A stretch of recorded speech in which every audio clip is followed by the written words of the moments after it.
नमस्कार, सत श्री अकाल। मैं हूं आपके साथ लवकुश वर्मा। इस समय उत्तर प्रदेश बहराइच नानपारा रुपईडीहा रोड पे हैं, जो लगातार देखा जा सकता है पत्रकारों का उत्पीड़न लगातार होता जा रहा है। आखिर में कब तक योगी सरकार में पत्रकारों को इस तरीके से अगर देखा जाए तो प्रताड़ित किया जाएगा। हमारे साथ में ऋषिया न्यूज के उदल भाई हैं। उदल भाई से हम पूछना चाहेंगे कि आखिर में क्या समस्या है और क्यों आज ही रुपईडीहा रोड पे आप पहुँचे हैं। जी भैया। कल करीब शाम 7 बजे एक फ़ोन आता है और वो फ़ोन में धमकी देते हैं और चैनल को बंद करवा देने का उन्होंने धमकी देता है। और वो रहते हैं रुपईडीहा क्षेत्र बंजरिया गांव में। लेकिन सबसे बड़ी बात ये रही कि उन्होंने धमकी दिया और धमकी देते हुए उन्होंने बताया है कि चैनल आपके बंद करवा देंगे। और साइड में वो रहते हैं, उनका नाम हम बताने का प्रयास करेंगे। लेकिन मुंद्रिका जायसवाल उनका नाम है। मुंद्रिका जायसवाल ने करीब शाम 7 बजे एक फ़ोन करते हैं और फ़ोन के माध्यम से उन्होंने धमकी दिया है कि आपके चैनल को बंद करवा देंगे। और उनका जो डिटेल्स देखा जाए तो उनके ऊपर आपराधिक मुकदमा पहले से दर्ज हैं और उन्होंने इसलिए हमको धमकी दिए हैं कि आपके चैनल को बंद करवाएंगे। और पत्रकारों के साथ में लगातार उत्पीड़न किया जा रहा है। उन्होंने बताया कि हम एक साइबर क्राइम इंस्पेक्टर बहराइच में तैनात हैं। बिल्कुल वो यहाँ पर कोई अधिकारी नहीं है, बल्कि एक वो आम जनता इंसान है और उन्होंने धमकी दिया है। देखना होगा कि रुपईडीहा थाने में थाना प्रभारी शमशेर बहादुर सिंह को प्रार्थना पत्र हमने दिया है और कार्रवाई करने की मांग किया है कि इनके मुंद्रिका जायसवाल के ऊपर कार्रवाई किया जाए। जो अधिकारियों के नाम उन्होंने बताया है वो नहीं उनको बताना चाहिए। अधिकारियों के नाम को भ्रष्ट करने का प्रयास किया जा रहा है।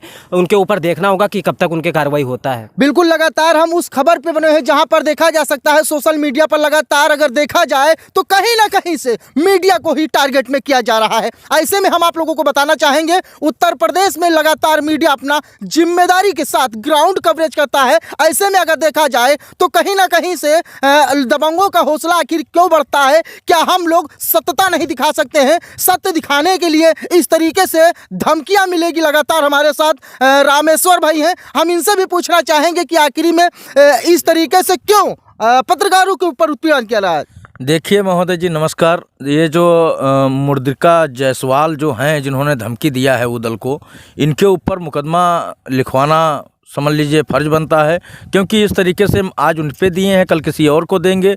कल देखिए परसों आपका मामला था, आज उदल का हुआ है। तो इस तरीके से हम लोग उत्पीड़न जो पत्रकारों का है बर्दाश्त नहीं किया जाएगा। ये बहुत हो गया है। तो इसमें हम लोग कुछ भी करना पड़े, इसके लिए हमें कहीं भी जाना पड़े, हम लोग कंधे से कंधा मिला के चलने के लिए तैयार। बिल्कुल, हम आप लोगों को बताना चाहेंगे हमारे साथ में उदल जी हैं और इनसे हम विशेष बात करेंगे कि आखिर में ऋषिया न्यूज को बंद कराने के लिए क्यों दी जा रही है लगातार धमकी। जी। मुंद्रिका जायसवाल हमारे पत्रकार जो हैं क्षेत्र में जो काम करते हैं, तो मुंद्रिका जायसवाल उसको दबाने का प्रयास करते हैं। तो अपने जो पत्रकार हमारे ऋषिया न्यूज़ के जो टीम है उनको डरने की कोई ज़रूरत नहीं है। आपके जो एडिटर चीफ हैं कोई कमज़ोर नहीं है। हम प्रयास करेंगे कि जो धमकी देगा उसके ऊपर कार्रवाई करवाएंगे और हमें विश्वास है, संविधान पर विश्वास है कि उनके ऊपर कार्रवाई होगा। और जो कार्रवाई मुंद्रिका जायसवाल के ऊपर नहीं करेंगे, प्रशासन उनके ऊपर कार्रवाई नहीं करता है, तो इस पर हम लोग खड़े उतरेंगे और इसी के मुंद्रिका जायसवाल को छोड़ेंगे नहीं। क्योंकि मुंद्रिका जायसवाल एक आम आदमी है और हमारी अधिकारियों को नाम बताकर उनका बदनाम करने का प्रयास किया जा रहा है।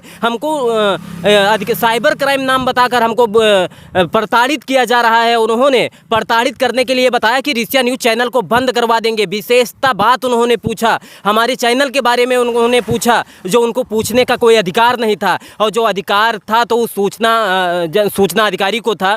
बल्कि सूचना अधिकारी दूसरा फ़ोन जब हम मुंद्रिका जायसवाल के पास में करते हैं तो उनसे बताते हैं कि हम मीडिया सेल सूचना अधिकारी बोल रहे हैं। मुंद्रिका जायसवाल बोलते हैं।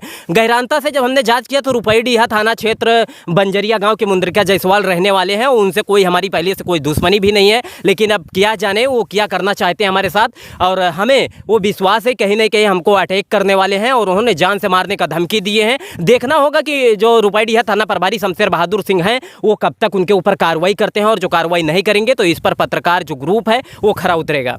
बिल्कुल, हम आप लोगों को बताना चाहेंगे, कहानी में कहते हैं कि कलम पर पहरा है तो समझो राज कुछ गहरा है। ऐसे में अगर देखा जा सकता है तो हमारे साथ में भी ऐसे हुआ था एक मामला जिसमें देखा जा सकता है ककरी गांव में मैंने एक अंधे परिवार को न्याय दिलाने के लिए उसकी आवाज़ को उठाया। उसी में देखा जाए तो यहाँ तक कि हमें जान से मारने की धमकी दी गई थी। आप लोगों के बीच में वो सोशल मीडिया पर वो ऑडियो तेजी से वायरल हुआ था। उसमें देखा जा सकता है नानपारा पुलिस ने मामले को गंभीरता में लेते हुए ऐसे अपराधियों पर जिसको देखा जा सकता है, जिसका नाम बताया जा रहा था अली अकबर उर्फ पप्पू, उनके ऊपर तो मुकदमा दर्ज कर दिया गया है। लेकिन ऐसे में अब बड़ा सवाल उठता है कि हम लोग लगातार सच्चाई का ग्राउंड कवरेज करते हैं। ऐसे में अगर देखा जाए तो पत्रकारों पर कहीं ना कहीं इस तरीके से अगर देखा जाए तो जान से मारने की धमकी और अटैक करते हैं लोग, और आखिर में क्यों हम लोगों को आवाज दबाने का प्रयास करते हैं। ऐसे में देखा जा सकता है उदल भाई कि हम लोगों को सन 2024 में चुनाव में अगर देखा जाए तो ग्राउंड कवरेज करने में भी दिक्कत आ सकता है। बिल्कुल, ऐसे जो इंसान रहेंगे और जो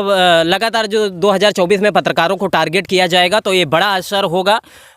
लेकिन इस वो टारगेट प्रशासन कब तक इनका रोक पाती है, क्योंकि जो पत्रकार 2024 में जीरो ग्राउंड की रिपोर्ट उठाते हैं और उनको धमकियां दिया जाएगी, जान से मारने को उनको धमकी दिया जाएगा मुंद्रिका जायसवाल के जैसे। और सूत्रों से मिली जानकारी के अनुसार जो बात करें तो मुंद्रिका जायसवाल एक काफ़ी रुपईडीहा और नेपाल से उन्होंने नंबर 2 का काम करते हैं और कई सुरंग धाराओं में उनके ऊपर मुकदमा दर्ज है। अब देखना होगा इनका पिछला ग्राउंड किया है। इस पर प्रशासन गहरानता से नानपारा माफ़ कीजिएगा रुपईडीहा थाना प्रभारी शमशेर बहादुर गहरानता से जांच कर रहे हैं। अब देखना होगा कि इनके ऊपर कब तक इनके ऊपर कार्रवाई किया जाता है। लेकिन हमारा कहने का मतलब है उत्तर प्रदेश में अगर देखा जाए तो योगी जी का सख्त निर्देश है, माननीय मुख्यमंत्री जी का, कि किसी भी पत्रकारों के साथ में अगर उत्पीड़न हो रहा है तो उसको बर्दाश्त नहीं किया जाएगा। ऐसे में देखा जा सकता है कि नानपारा हो और या फिर रुपईडीहा की हम बात करें, लगातार पुलिस प्रशासन पत्रकारों का सहयोग करने में लगी है। और ऐसे अगर डान माफिया की हम बात करें और यह देखा जाएगा सोशल मीडिया पर किसी भी प्रकार से अगर कोई दबाव बनाता है या फिर जान से मारने की धमकी देता है तो ऐसे अधिकारियों पर कठोर कार्रवाई की जाएगी। लोको शर्मा के साथ बहराइच से खास रिपोर्ट।